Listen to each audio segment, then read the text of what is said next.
ለአላህ ብላችሁ ባለቤቴና ዱዱይሶ ደርሰንልሻል እና ተርፈዋለን። ሁላችሁም ሼር ኮፒ ሊንክ አድርጉ። በወሊሶ ከተማ ከ8 ዓመት በፊት ሙዲን የተባለ ጎበዝ ነጋዴ ልጅ ነበር። ሚስቱንና 3 ልጆቹን ይመራ ነበር። በድንገት ከእግሩ ጣት የጀመረው ህመም ከአንገቱ በታች ሙሉ ፓራላይዝ ሽባ አደረገ። ጣቴ ላይ ነበር የነበረችው ጉዳዩ ወደ ግራ ከዛ በኋላ ፓራላይዝ አደረገ። ለብዙ ዓመታት በአልጋ ተወስኖ ኖረ። ግን ተስፋ አለ። በቅዱስ ጳውሎስ ሆስፒታል በተደረገለት የመጀመሪያ ቀዶ ጥገና ህይወቱ ዳግም ተስፋ አደረገ። ሰርጀሪ ተደርጎልኝ ነበር ቅዱስ ጳውሎስ ሆስፒታል ላይ። ሙዲን ሙሉ ለሙሉ አልጋ ቁራኛነት ከመሆን ተነስቶ አሁን በዱላ የመሄድ እድል አገኘ። ይህ ትልቅ መሻሻል ነው። አሁን ግን ሙሉ ለሙሉ ፈጽሞ ለመዳንና ቤተሰቦቹን ለመርዳት አንድ ነገር ብቻ ያስፈልጋል። ፊዚዮቴራፒ ነበር ያዘዙልኝ።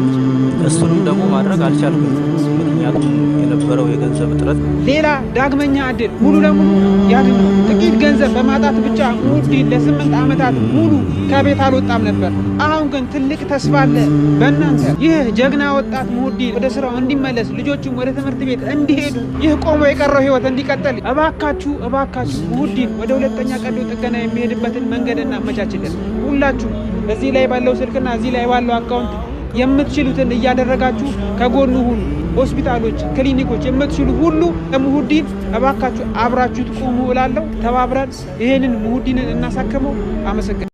አንዱን ዳቦ ለእህትህ ስጣት ትለዋለች። ከዛ በኋላ እንዴ እማ ያለቀስኩት እኮ እኔ ነኝ።